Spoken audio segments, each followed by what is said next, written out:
Greetings family, it's matrellonamission here, and I am really excited today because I'm going to finally start my garden. I have brought a lot of seeds with me from America, and today I am going to be planting the seeds that I purchased from our sister ES over at Eat, Love, Migrate. They're from the Indigenous Seed Company, and I'm going to be planting these today. So you guys, I have no experience doing this, except for the fact that a few years ago, not a few, but many years ago, I used to work as the executive chef at the Big Bend Homeless Coalition. And while I was there, I planted an herb garden. So we got all of our herbs there. So I'm pretty good at harvesting herbs. We did it in containers, and I did it with a lot of help from the gardening club of Tallahassee. So I'm gonna take some of those things that I remember from doing that project, along with information that my grandma gave me, and start this little garden here. I've been doing a lot of research, watching many videos, reading a whole lot of blogs, and everybody has so many different ways that they grow things. So I'm gonna take some of that information, but I'm also gonna just do what feels right. And I think if I need any help, I'm going to be making some phone calls or sending some emails and asking some folks for some help. If you're watching this video and you see me doing something that is completely off base, or a better way for me to do it, please feel free to comment, and I will definitely take your suggestions under consideration. Okay, so today I'm going to be planting my seedlings in these little cups that I made. I put holes in the bottom. I got these cups. I made these out of water bottles. So I wanted to try to find a way to recycle some water. I've also created myself some really nice soil here, as you can see.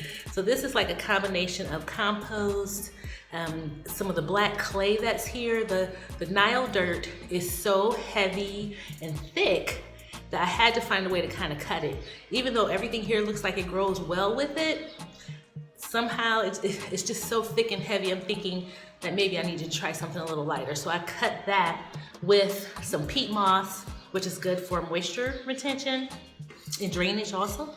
And I also put some compost in here and some Migos to put some fertilizer. So let it do what it do. Here's one of the cups that has some dirt in it, as you can see, and I wanted to do something that would be reusable. I know that a lot of people start their seedlings in the egg cartons and then they cut them up and plant them with them. So I'm gonna do some that way too. But for the purposes of this video and for using these indigenous seeds, I am going to use the planter cups that I created. And yeah, so that's what I'm about to do. I'm probably gonna record the rest of this on time lapse, so you could just see me actually doing it. And then I'll be taking these babies outside to their new home and wait for them to germinate.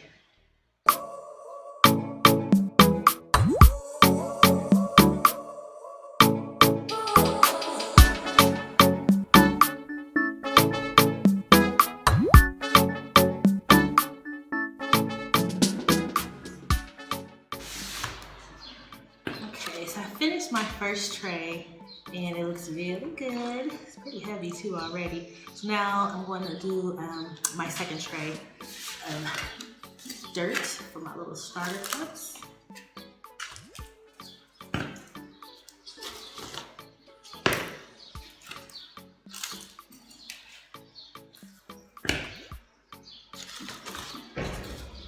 This is the kind of activity you can let the kids do, just to help get them acclimated to the idea of growing their own food, Wish my grandbabies were here, because I know that they would be helping me do this.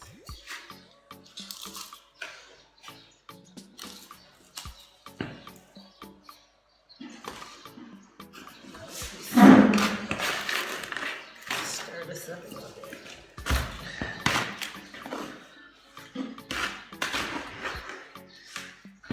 We'll put a little bit more honey mix in here.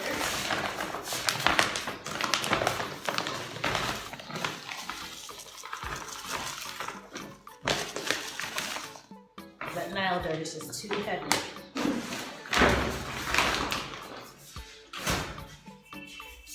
And I am using an organic potting mix. Actually, all the ingredients are organic for all the forms of dirt. The compost is organic.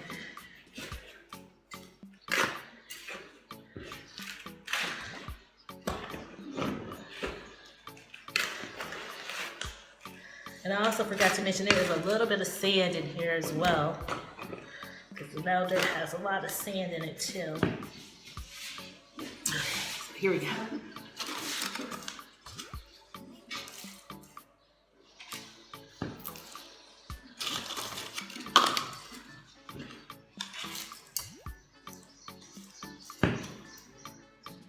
Venus, I wish you were here. We could do this together.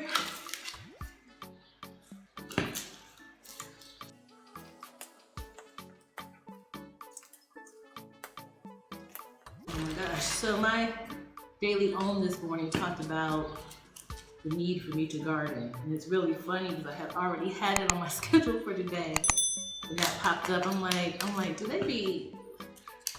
they know that I was doing this today? It's like, they're listening to the phones and Google tells them suggestions on what blog to send you for the day. I don't know, it's just too creepy.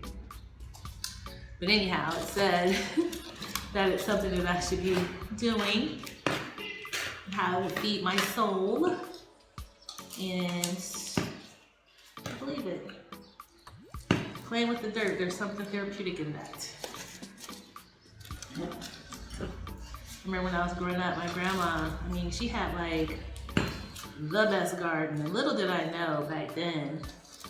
So I think she had like maybe a ½ acre of land. And so the house was on part, and then the whole backyard it's just really huge. At least it was to me as a little kid.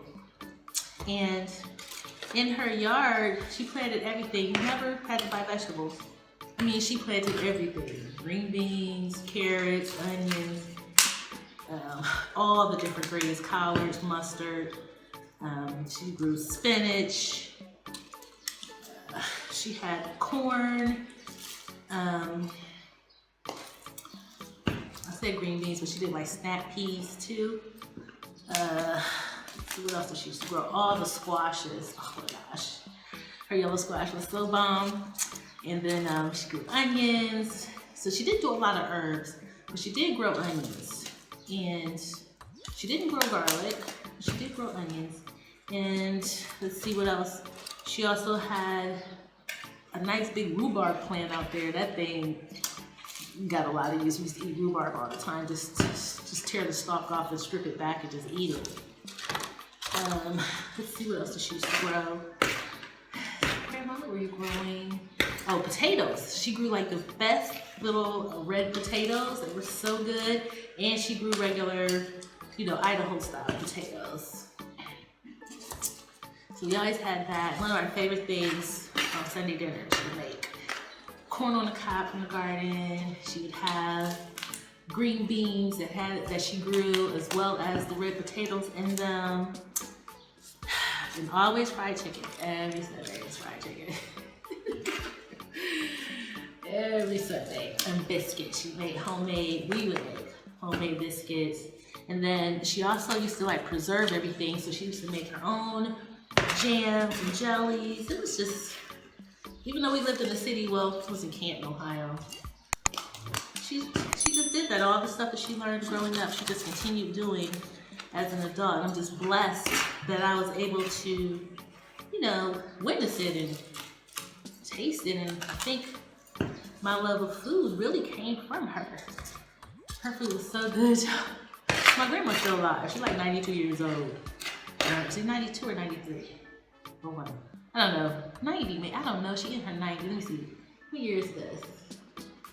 This is 2021. She was born in 1930. Okay, so she was 90. She's 90. 90 years old. And just as sharp. So I had called her before, deciding to do all this, just to get some pointers. And she gave me some. So with some things to look out for. So I will be adding her wisdom to this garden. My grandma, if you're watching this, I hope my stuff turned out as good as yours. Man. Love my grandma. Now I did learn a lot of lessons when I planted my herb garden. And that was in Tallahassee. You know, Tallahassee is hot like here. Except it has, and it still had dry heat. But here, I mean, it never rains. Up in here since August. And we've had a couple of days that was like a cloud, a sprinkle. That was it. No real rain. So it's just amazing that everything is as green as it is. I mean, that just shows the power of the Nile. Okay, so we got these done. They're all filled up. Okay. So now I'm just gonna go through and put a little hole in them where the seed is going to go.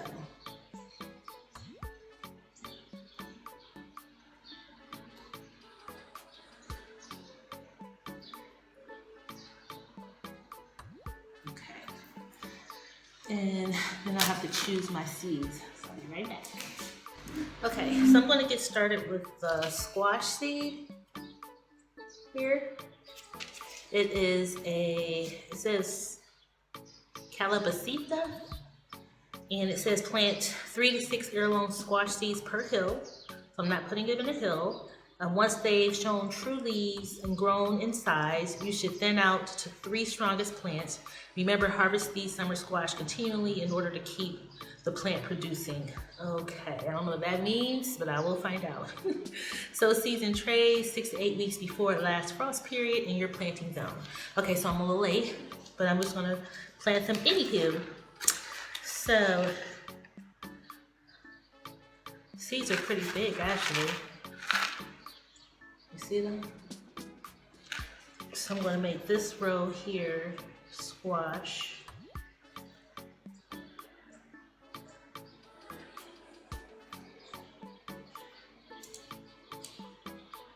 Turn it up.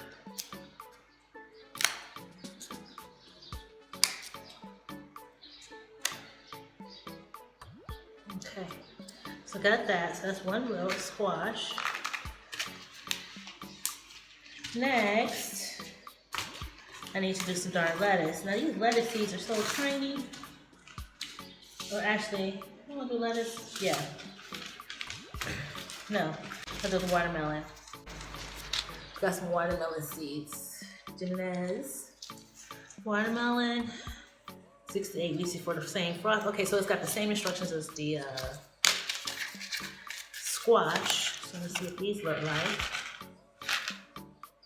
Here's what these seeds look like. So I got my little holes dug.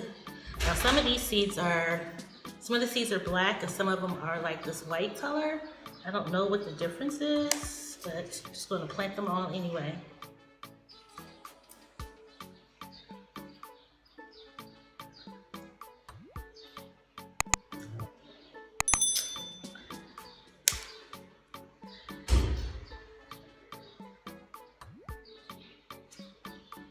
Okay, so that's 6 watermelon, 6 squash. Oh, shoot, I don't know where that went. Okay, 6 watermelon, 6 squash.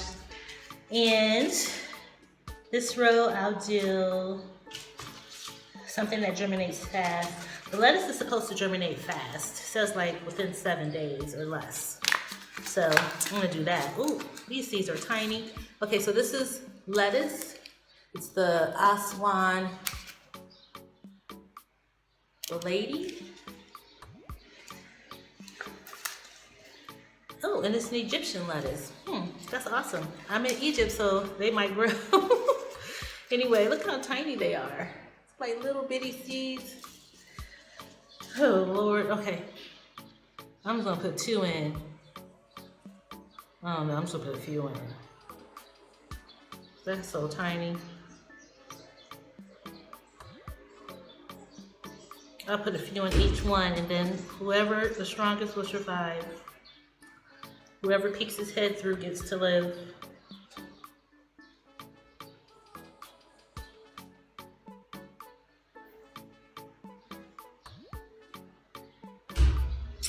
And one more.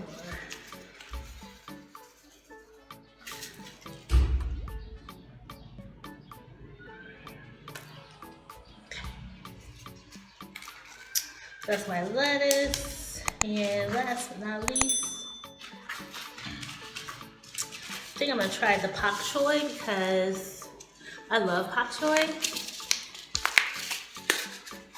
And that's not something that I can get here easily. Neither is the lettuce or the squash or these watermelons. I mean, they have watermelons here, but I have yet to have a good sweet one. Okay, so this is the pak choi seed. And they're tiny. It's non-heading leaf type cabbage, okay? And seedlings, what are those for transplanting, blah, blah, blah, okay. All right, so put a few seeds in this. And as you can see, I'm kind of covering them up as I go. So I won't forget which one I put the seeds in, they're so tiny.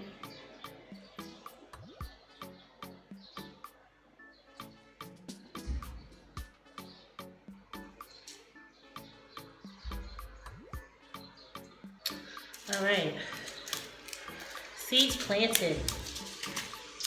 So now I just need to put a little bit of water on each one. I put some holes on the top of my water bottle. Just gonna water each one. A little bit of water.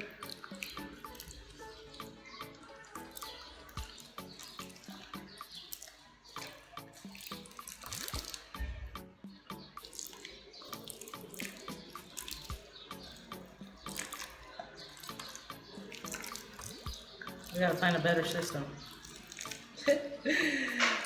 Anyway. Okay, so everybody got a little something to drink. And yeah. So now I'm gonna put the tops on. So y'all, I had to create these tops. Let me tell you why. The birds here are aggressive, and I don't want them taking my seeds. So I wanted to do it this way because it looks like, I don't know, I just took the idea from a terrarium, right? You grow plants in a terrarium, they grow fine. So I put a little hole in the top, and basically all I'm gonna do is kind of put this on top and keep it in here. And then this way, when I have them outside, the birds won't take my seeds. So hopefully it's gonna work.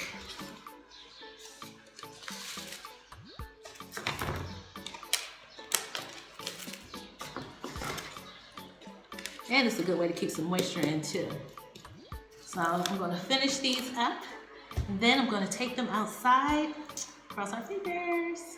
Thanks for watching. If you like this video, please let me know. If you have any suggestions, feel free to leave a comment. Share with people this journey of mine that I'm on. I got a lot of seeds to plant today, actually, a lot of seeds. And I just want to kind of show you guys the process that I'm going to be using. But again, if you know people who are interested in gardening, please share the video with them. I would like to have a nice little community of urban gardeners that can, you know, chime in on some of the stuff that I'm trying to do. So, yeah. I'm very excited about watching my little seeds grow. Again, these are my seeds that I got from our sister ES over at Eat Love Migrate. And we're gonna let the seeds do what they do. All right, thanks for watching. Oh, please like this video, share it, and subscribe. Thank you so much for watching the video. If you enjoyed it, please like it, share it, and subscribe. You guys don't forget, please join my new page. It's Eating Well with Chef Matrell. The link is in the description box. Thank you.